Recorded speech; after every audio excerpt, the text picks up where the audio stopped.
আসসালামু আলাইকুম। আমি ফয়সাল আহমদ হৃদয়। আমি আজকে তোমাদের সাথে পদার্থবিজ্ঞান তৃতীয় অধ্যায় গতিবিদ্যা নিয়ে আলোচনা করব। তাহলে গতিবিদ্যা অ্যাকচুয়ালি দুইটা পার্ট আমি যদি বলতে চাই, তাহলে প্রথম পার্টটা হলো রৈখিক গতি। রৈখিক গতি যেটা আমরা 9-10 পড়ে এসেছি, পুরোটা পার্টই রৈখিক গতি। আরেকটা পার্ট আছে যেখানে আমরা প্রাসের গতি নিয়ে আলোচনা করব। প্রাসের গতি, বা এটাকে যদি আমি সংক্ষেপে বলি তাহলে এটা বলে দ্বিমাত্রিক গতি।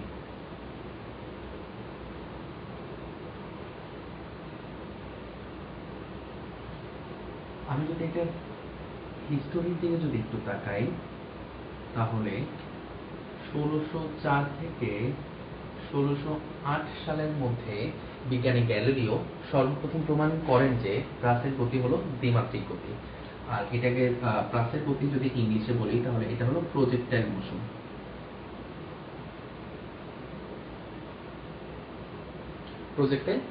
প্রজেক্টাইল মোশন যদি বাংলা বলি, প্রাস মানে প্রক্ষিপ্ত বস্তু, প্রাস মানে হলো প্রক্ষিপ্ত বস্তু অথবা নিক্ষিপ্ত বস্তু। আমরা চিত্রের মাধ্যমে বুঝি প্রাস জিনিসটা আসলে কি।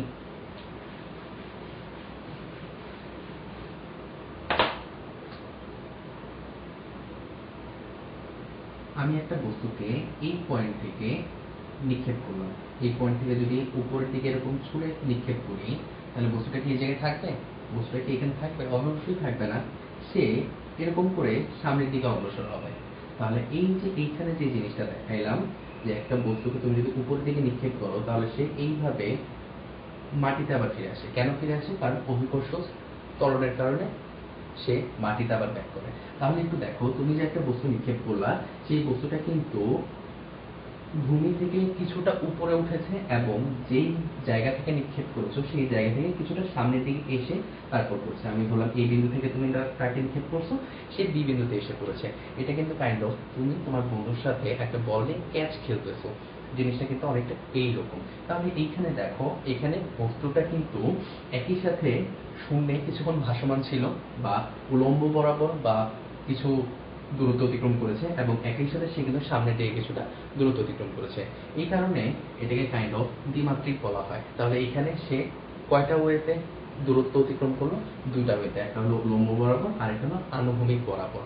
ঠিক আছে? তাহলে আমি শুধু দূরত্বতে আমরা দ্বিমাত্রিক জিনিসটা বুঝাবো না, আমি এখানে বুঝাতে যাচ্ছি যে একটা বস্তুকে তুমি, আমি এই চিত্রটাই আবার একটু দেখাই। একটা বস্তুকে তুমি কাইন্ড অফ এইখানে 30 মিটার পার সেকেন্ড বেগে নিক্ষেপ করছে। ঠিক আছে? বস্তুটা কিছু সময় পর এই পয়েন্টে আসলো। তাহলে এই পয়েন্টে আসলে তখন বস্তুটার দিক কেমন হবে? বেগের দিকটা কেমন হবে? দেখো, গতিপথের সাথে স্পর্শক বরাবর তার গতিটা থাকে। তাহলে এখানে যদি আমি ধরি এটা ই বিন্দু, আবার কিউ বিন্দুতে যদি তার বেগটা নির্ণয় করে তাহলে কিউ বিন্দু এটা, তাহলে এই বরাবর যদি আমি স্পর্শক রাখি তাহলে এইটা। তাহলে দেখো, প্রতি মুহূর্তে কিন্তু আমার গতির দিক কিন্তু পরিবর্তন হচ্ছে। ঠিক আছে? এখানে দেখো এই বরাবর ছিল এবং কিউ বিন্দুতে সে এটা নিম্নগামী হয়ে গেছে। তাহলে এই পয়েন্টে যদি আমি বস্তুর দিকটাকে যদি ভাগ করতে চাই, যে আচ্ছা আমি আবার একটু দেখাই, এটা হলো টোটাল প্রাস। আমি এই পয়েন্টে বস্তুটার বেগের দিক নির্ণয় করতে চাচ্ছি। তাহলে আমি কি বলছি? আবার বলতেছি যে কোনো বস্তুর যদি আমি বেগের দিক বের করতে চাই তাহলে তার বেগের দিকটা কি হবে? তার কার্ভের স্পর্শক বরাবর। তাহলে এই পি বিন্দুতে বেগের দিকটা হলো এই বরাবর, স্পর্শক বরাবর। এখন একে দুই ভাগে ভাগ করা যায়। বেগেরটাকে দুইটা উপাংশে ভাগ করা যায়। দুইটা উপাংশ মানে একটা হলো আনুভূমিক বরাবর বা ভূমির সমান্তরাল একটা উপাংশ থাকে যাকে আমরা vx বলি, আরেকটা হলো লম্ব দিকে একটা উপাংশ থাকে যাকে আমরা vy বলি। এই vx উপাংশের কারণে বস্তুটা সামনের দিকে অগ্রসর হয়, vx এর কারণে সামনের দিকে অগ্রসর হয়,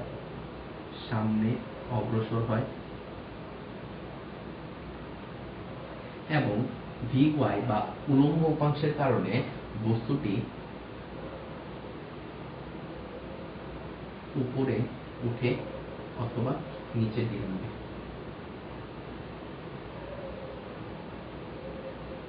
এখন বলতে পারো ভাইয়া আপনি যে উপাংশ বলতেছেন উপাংশ জিনিসটা কি?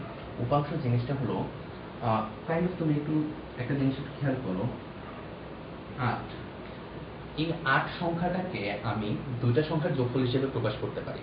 কতভাবে পারি দেখো, আমি যদি বলি 8 ইজিক্যাল কি 4 যোগ 4 অথবা 2 প্লাস 6 এটাকেও আমি 8 বলতে পারি, অথবা 3 প্লাস 5 এটাকেও আমি 8 বলতে পারি।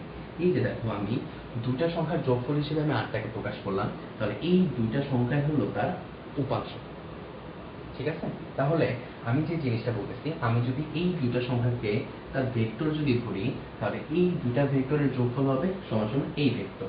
দ্যাটস মিন আমি এখানে যে কথাটা বলতেছি বেগ, এই বেগের ভেক্টরটা হচ্ছে অপর দুইটা যে ভেক্টর বা তার অংশে যে আমি ভাগ করেছি, যেমন vx একটা অংশে ভাগ করেছি আর একটা vy অংশে ভাগ করেছি, তাহলে এই একটা বস্তুর বেগ হলো তার আনুভূমিক বরাবর যে বেগের উপাংশটা আছে সেই ভেক্টর এবং উলম্ব বরাবর যে বেগের আরেকটা উপাংশ আছে সেই ভেক্টর দুটোর যোগফলটাই হলো আমার তার মোট ভেক্টর। ঠিক আছে, মোট বেগ আর কি। তাহলে এই জিনিসটা উপাংশটা আমি খুব সহজেই বুঝতে পেরেছি। এখন চলো চলে যাই যে আমরা অ্যাকচুয়ালি বেগের উপাংশের মানটা কিভাবে বের করব, মানে vx আর vy এর মানটা কিভাবে বের করব। vx is equal two what, vy is equal two what, এটা আমরা কিভাবে বের করব। এখন চলে যাই সেই দিকে।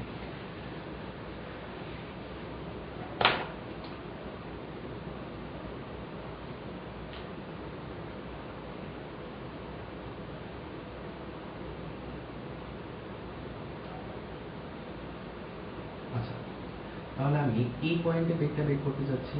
তাহলে এই পয়েন্টে যদি বেগের স্পর্শক বরাবর বেগের দিকটা থাকবে, এটা পি পয়েন্ট হলাম, তার আনুভূমিক বরাবর উপাংশটা vx এবং উলম্ব বরাবর উপাংশটা vy। ঠিক আছে, একটু খেয়াল করে দেখো, এই যে আমি যখন একটা বস্তু নিক্ষেপ করেছি তখন কি করছি, ভূমির সাথে একটা কোণে নিক্ষেপ করছি, তাহলে এটাকে বলে নিক্ষেপণ কোণ। নিক্ষেপণ কোণ সবসময় কিন্তু এই কোণটা দেওয়া থাকে। আমি এইখানে যে চিত্রটা এঁকেছি এই চিত্রটা আমি নিচে একটু আমার বোঝার সুবিধার্থে আমি একটু এঁকে নিব। ঠিক আছে, তাহলে একটু চলে আসো, সেম চিত্রটা আমি এই পোর্শনটুকু আমি নিচে আঁকতেছি।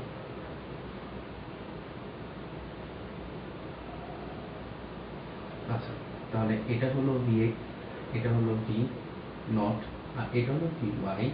v নটের সাথে vx এর একটা কোণ আছে, সেটা হলো থিটা। আমি এখন একটা জিনিস বলবো তোমাদের, সেটা হলো ভেক্টর শিফটিং।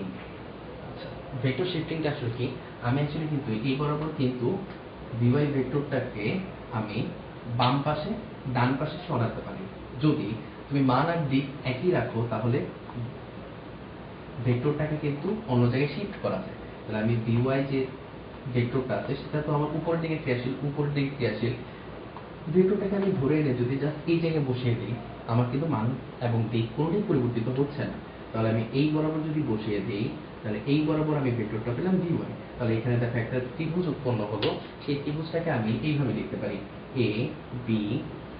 তাহলে একটু খেয়াল করে দেখো, ত্রিভুজ a b c a, আমি যদি এখন cos থিটা অনুপাত নেই, cos থিটা সমান কি হবে, cos থিটা সমান হবে কবরে ভূত আছে, তাহলে ভূমি বাই অতিভুজ। তাহলে এখানে একটু খেয়াল করে দেখো, ভূমি সমান সমান ab, এই বরাবর কোন ভেক্টরটা আছে vx উপাংশ, আর ac বরাবর আছে v নট। তাহলে cos theta is equal to vx divide by v nought. তাহলে একটু খেয়াল করে দেখো, আমি যদি v নটটাকে এই পাশে পক্ষান্তর করি, তাহলে v naught cos theta is equal to vx। তাহলে দেখো আমি vx এর মান পেয়ে গেলাম। তাহলে vx এর মান কত পেয়ে গেছি, আমি কিন্তু এই বরাবর লিখবো, এই বরাবর আমি লিখি vx এর মানটা আমি কত পেয়েছি, vx এর মানটা আমি পেয়েছি v নট cos থিটা। ঠিক একইভাবে ভেক্টর শিফটিং এর মাধ্যমে কিন্তু আমি vy এর মানটাও বের করতে পারি। আচ্ছা, কিভাবে বের করতে পারি, সেম ভাবে আমি আবার ত্রিভুজটা আঁকি।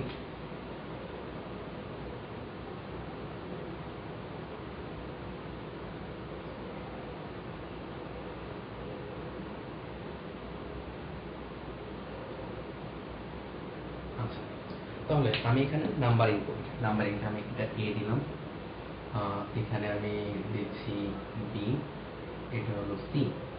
একটু খেয়াল করো, এই যে এবি ভেক্টরটা বা এবি যে বাহুটা, এই বাহু বরাবর আমার বিএক্স ভেক্টরটা আছে, আমি এই ভেক্টরটাকে জাস্ট উপরে শিফট করতেছি, জাস্ট উপরে শিফট করতেছি, শিফট করে আমি এই জায়গায় নিয়ে আসলাম। তাহলে এটা হলো আমার বিএক্স, যা এই বিন্দুতে ডি বিন্দু ছেদ করে সাপোজ নিয়ে আসছি। দেখো আমি কিন্তু দিক অপরিবর্তিত রাখছি, তার মানটাও পরিবর্তিত থাকবে, তাহলে এখানে আলটিমেটলি কোনো কিছু চেঞ্জ হয়নি। তাহলে একটু খেয়াল করে দেখো যে এই যে দেখো উপাংশটা কিভাবে ভাগ করা হচ্ছে একটু আমি দেখি। আমি যদি এখন ত্রিভুজ এ সি ডি নেই, তাহলে এইখানে আমি আচ্ছা থিটার ঝামেলাটা একটু সেরে নিই। থিটা কিভাবে আমি এই ত্রিভুজের কোন কোনটাকে থিটা হিসেবে করবো সেটা একটু দেখি। এখানে দেখো এ বিটা হলো আনুভূমিক রেখা, সিডিটা আনুভূমিক, মানে দুটো সমান্তরাল, এবং এসি হলো এদের ছেদক। তাহলে এই কোণটা যদি থিটা হয়, এই কোণটাও থিটা হবে, কোণ সিটাও থিটা হবে। কেন থিটা হবে? কারণ এরা হলো একান্তর কোণ। তাহলে এখন দেখো আমি এসিডি ত্রিভুজে সাইন থিটা অনুপাত নিতে যাচ্ছি। আমরা জানি থিটার ঠিক অপোজিট বাহুটা হলো লম্ব, তাহলে সাইন থিটা সমান সমান যদি আমি কি করি, ছড়াটা বলি, তাহলে সাগরে লবণ অনেক, লবণ মানে লম্ব, লম্ব হিসেবে এখানে আছে এডি, আর অতিভুজ হিসেবে কে আছে সি, তাহলে লম্ব বাই অতিভুজ। এখন দেখো এডি সমান সমান কত, sin theta is equal to AD হলো ভিওয়াই, এডি বরাবর ভিওয়াই আছে, আর এসি বরাবর কোন ভেক্টরটা আছে, ভি নট। তাহলে one second, V naught sin theta is equal two VY. তাহলে আমি এখানে কিন্তু ভিওয়াই এর মানও পেয়ে গেলাম। ভিওয়াই এর মানটা কত, ভি নট sin থিটা। তাহলে আমরা দুটো উপাংশ পেয়ে গেলাম, একটা হলো vx, একটা হলো va, সেটা হলো v নট cos থিটা, আর একটা হলো vy, সেটা হলো v নট sin থিটা। আচ্ছা, তাহলে আমরা ভেক্টর বিভাজন বা প্রাসের বেগের যে ভেক্টর বিভাজন সেই জিনিসটা খুব সহজেই বুঝে গেলাম। যেখানে আমার আনুভূমিক উপাংশ হচ্ছে vx, যেখানে আমার আনুভূমিক উপাংশ হচ্ছে vx, যার মানটা হলো v নট cos থিটা, এবং উলম্ব উপাংশ হচ্ছে vy, যেটা হলো v নট sin থিটা। আমরা পরবর্তী পার্টে, আমাদের ভিডিওর পরবর্তী পার্টে আমরা অ্যাকচুয়ালি প্রাসের টোটাল মোট বেগের লব্ধি সেই টপিকটা দেখব, এবং একটা নির্দিষ্ট সময় পার হওয়ার পরে প্রাসের অবস্থানটা কোথায় থাকবে সেই। আসসালামু আলাইকুম। আসসালামু আলাইকুম।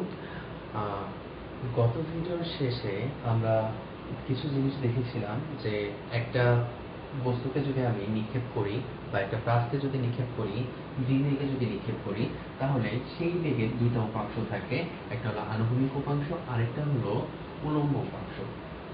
আমরা আজকের ক্লাসে জানবো যে একটা বস্তুকে নিক্ষেপ করার কিছু সময় পর বস্তুটার অবস্থান, অবস্থান বলতে বস্তুটার সম্মুখ অবস্থান কেমন। আমি বললাম একটা বস্তুকে আমি এ বিন্দু থেকে নিক্ষেপ করেছি, বিনোদ বেগে থিটা কোণে নিক্ষেপ করা হয়েছে। নিক্ষেপের কিছু সময় পর বস্তুটি পি বিন্দুতে পৌঁছালো, কিছু সময় পর বস্তুটি পি বিন্দুতে পৌঁছালো। পি বিন্দুতে বস্তুটির বেগ কোন দিকে থাকবে, বেগ থাকবে এই যে আমি যে কার্ভটা এঁকেছি এই কার্ভের স্পর্শক বরাবর।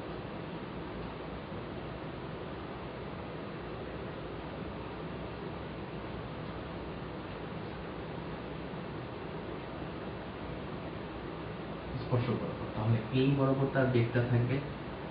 এখন এই বেগের আমি দুটা উপাংশ গত ভিডিওতে দেখিয়েছি যে এই বেগটা আসলে দুটা উপাংশে বিভক্ত করা যায়। একটা হলো তার আনুভূমিক উপাংশ, যেই উপাংশের কারণে বস্তুটা সামনের দিকে অগ্রসর হয়, আর তারপর আরেকটা উপাংশ আছে সেটা হলো উলম্ব উপাংশ, যার কারণে বস্তুটা উপরের দিকে উঠতে পারে। তাহলে আমি এখানে বস্তুটার সম্মুখ অবস্থান বলতে কি বোঝাতে যাচ্ছি, পি বিন্দুতে বস্তুটার অবস্থান বলতে বোঝাতে যাচ্ছি পি বিন্দুতে বস্তুর মোট বেগ কত হবে, এটা হলো এক নাম্বার কথা। দুই নাম্বার, উক্ত সময়ে তার আনুভূমিক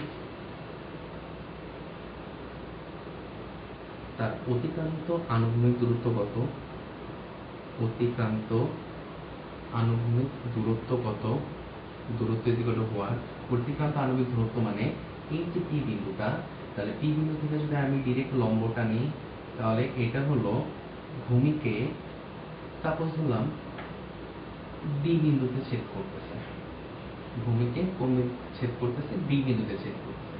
তাহলে এই যে এ থেকে ডি দূরত্ব এটাই হলো তার আনুভূমিক অতিক্রান্ত আনুভূমিক দূরত্ব। তাহলে অতিক্রান্ত আণবিক দূরত্ব x ইকুয়াল টু হোয়াট, আবার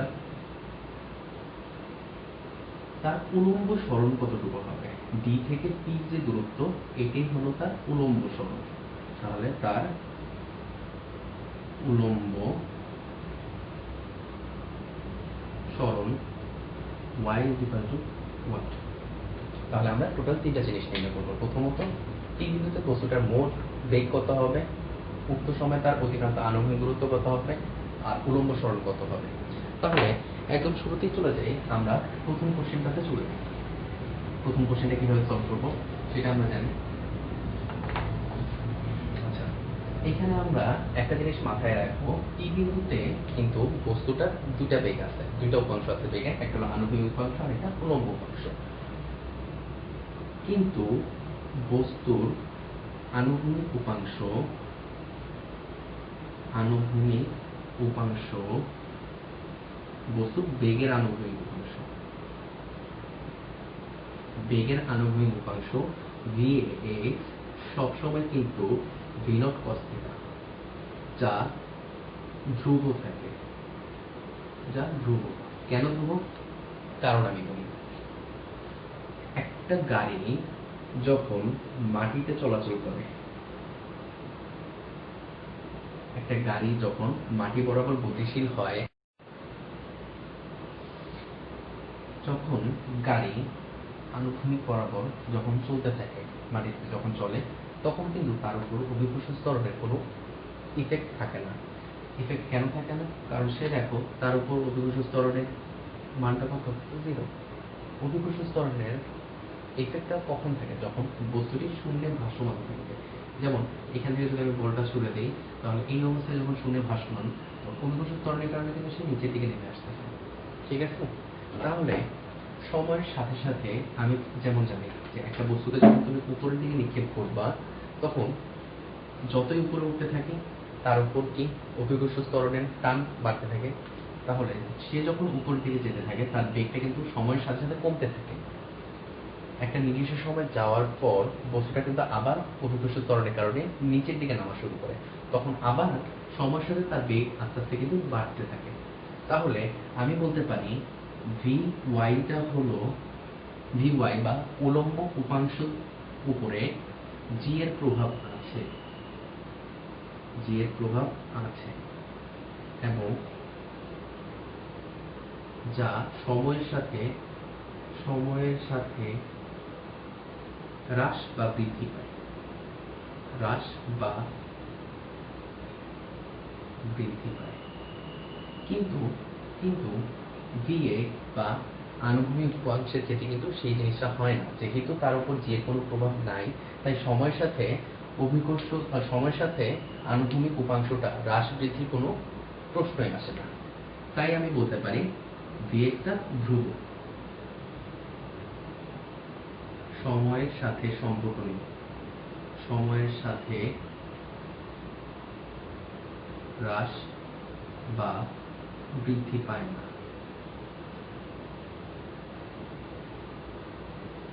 ঠিক আছে?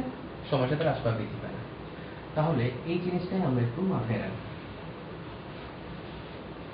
তাহলে এখন দেখো আমি কি বললাম যে ভি ওয়াইটা সময়ের সাথে পরিবর্তিত হয়, সময়ের সাথে পরিবর্তিত হয়। তাহলে আমার মাথায় একটা জিনিস রাখতে হবে, আমি যখন এই বিন্দু থেকে যখন বস্তুটাকে নিক্ষেপ করেছি, তখন তার কি একটা বেগ আছে, আদি বেগ বা উলম্ব বরাবর তার একটা বেগ আছে।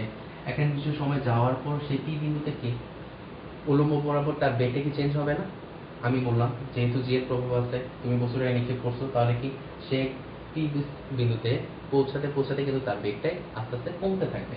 তাহলে আমাদের ভি ওয়াইটা জাস্ট সময়ের সাথে পরিবর্তিত হচ্ছে, সময়ের সাথে পরিবর্তিত,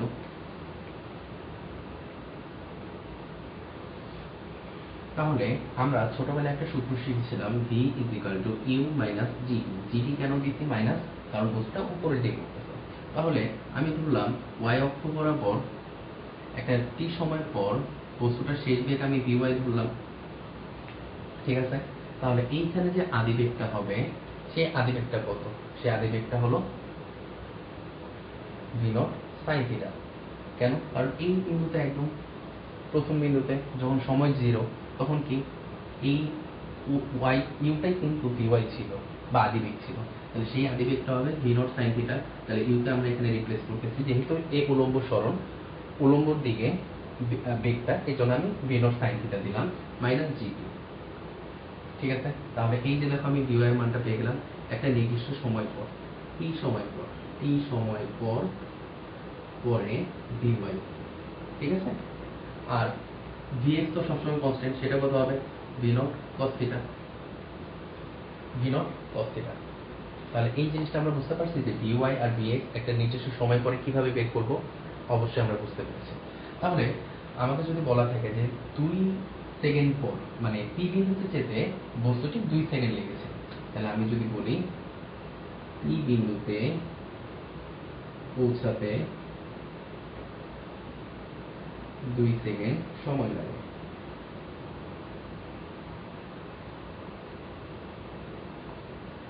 এই বিন্দুতে মোট বেগ কত? তাহলে কি করব? সবই সেম থাকবে, সবকিছু দেওয়া থাকবে, ঠিক আছে? এখানে সাপোজ আমি ধরলাম বি নটের মান হলো 40 মিটার পার সেকেন্ড আর থিটার মান দেওয়া আছে 60 ডিগ্রি। তাহলে আমরা বের করতে পারবো না? অবভিয়াসলি বের করতে পারবো। তখন আমাদের কি হবে? তখন আমাদের জাস্ট এইভাবে আমরা ডিরেক্ট বলে দিব। তখন আমরা কি করব? ভিওয়াই টা এইভাবে করব, VY is equal to V naught sine theta minus GT. ভির মান কত বলে দিচ্ছে? 40 into sine 60 degree minus 9.8 into T হলো কত? 2 সেকেন্ড।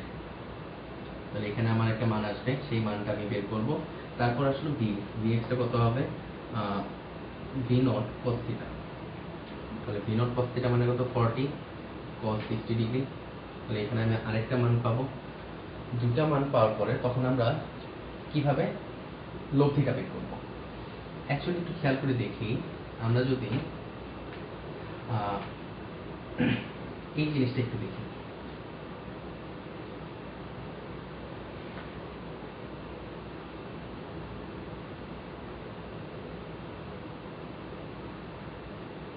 এই বরাবর ভি নট, এই বরাবর ভি এক্স, এই বরাবর ভি ওয়াই। আমি এই ভেক্টরটাকে শিফট করে যদি এই বরাবর আনি, তাহলে এই বরাবর কি আমার ভি ওয়াইটা কাজ করতেছে। তাহলে আমি এ বি সি এই ত্রিভুজে দেখো, যদি আমি পিথাগোরাস অ্যাপ্লাই করি তাহলে কিন্তু আমার হয়ে যায় এবিসি ত্রিভুজে ত্রিভুজ এ বি সি এ পিথাগোরাস অ্যাপ্লাই করতে। পিথাগোরাস অ্যাপ্লাই মানে কি? AC square is equal to AB square plus BC square. পিথাগোরাসটা অ্যাপ্লাই করলাম, তাহলে AC স্কয়ারের জায়গায় কত হবে? B naught square is equal to AB স্কয়ারের জায়গায় BX স্কয়ার প্লাস BC এর জায়গায় BY স্কয়ার। তাহলে এখানে দেখো বেগের লব্ধি B নট, এটা সমান সমান কি হবে? BX whole square plus BY square root over. তার মানে আমি বুঝতে পারছি যে আমি P বিন্দুতে বস্তুটার মোট বেগ যদি বের করতে যাই তাহলে তখন কি করতে হবে? তখন কি নির্ণয় করতে হবে? B নট সমান সমান root over BX square plus BY square. এখানে VX এর জায়গায় এখান থেকে যে মানটা পাবো সেটা VX এর জায়গায় বসাবো, আর VY এখানে যে মানটা পাবো সেটা এখানে বসাবো। বসাইলে যে মানটা পাবো সেটাই কিন্তু আমার আলটিমেটলি আনসার। তাহলে এটা আমার কি চলে গেল? P বিন্দুতে বস্তুটি মোট বেগ কত হবে? তাহলে এটা আমি বের করে ফেললাম। ওকে, এখন যদি আমাকে বলে যে এই যে আমি তোমাদের একটা জিনিস বললাম যে Vx টা সবসময় কি কনস্ট্যান্ট, কনস্ট্যান্ট মানে সমবেগ। তাহলে আমাকে বলো তো এই যে এখানে যে x দূরত্বটা যাবে, x দূরত্বটা মানে কি? আনুভূমিক সরণ। আনুভূমিক সরণ, আনুভূমিক সরণ সমবেগের ক্ষেত্রে কি ছিল? h vt ছিল না? তাহলে আমি এই s এর জায়গায় x আনুভূমিক সরণ লিখলাম, আর এই যে ভিজের বেগটা, দেখো তুমি যখন আণবিক সরণ অতিক্রম করবা তখন কি তোমার বেগটা লাগবে vx, যেটা সমবেগ, তাহলে এই ভি জায়গায় আমি vx লিখবো। আর টাইম হলো এই পি বিন্দুতে যেতে যে সময়টা লাগছে সেই সময়টা। ঠিক আছে, তাহলে আমি এখানে আনুভূমিক সরণ কিভাবে বের করবো সেটা বুঝতে পারছে। তাহলে এটা যদি আরেকটু ভেঙে লিখি তাহলে x v naught cos theta ই। ঠিক আছে, যেখানে সময়টা যেমন আগের ম্যাথে আমরা বলেছিলাম 2 সেকেন্ড, তো তুমি এখানে 2 সেকেন্ড বসাইতে পারো। তাহলে t যদি 2 সেকেন্ড হয় তাহলে সেটা কি হবে 40 cos 60 ডিগ্রি ইনটু t, তাহলে এত মিটার, যা আসে তাই না। তাহলে এটা আনুভূমিক সরণ আমরা বের করতে পারছি। ঠিক আছে, এখন আসি আমরা উলম্ব সরণটা কিভাবে বের করব। উলম্ব সরণটা কিভাবে বের করব? উলম্ব সরণ, উলম্ব সরণকে আমরা কি দিয়ে প্রকাশ করছি? এখানে y দিয়ে প্রকাশ করছি, তাই তো?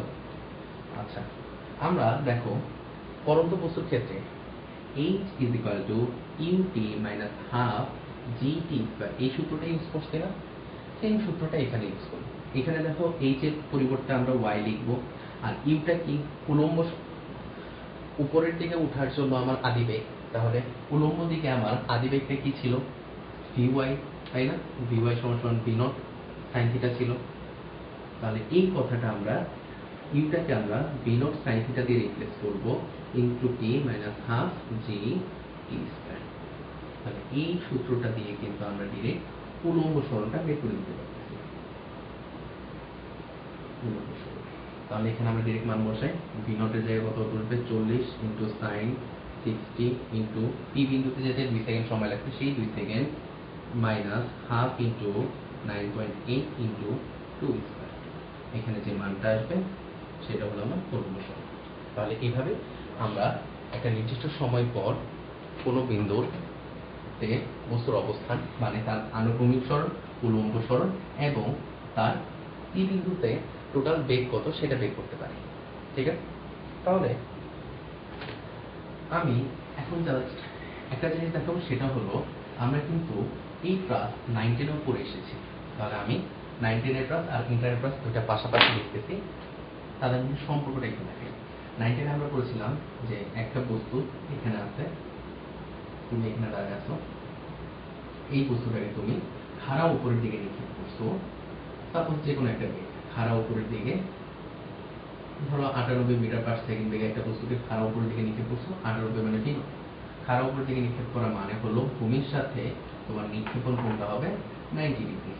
ঠিক আছে, সর্বোচ্চ উচ্চতায় উঠতে কত সময় লাগে বা উত্থানকাল কত সময়? উত্থান সর্বোচ্চ উচ্চতায় উঠতে আমার t1 সময় লাগছে, যেটাকে আমি বলি উত্থানকাল, আর সর্বোচ্চ উচ্চতা হলো h।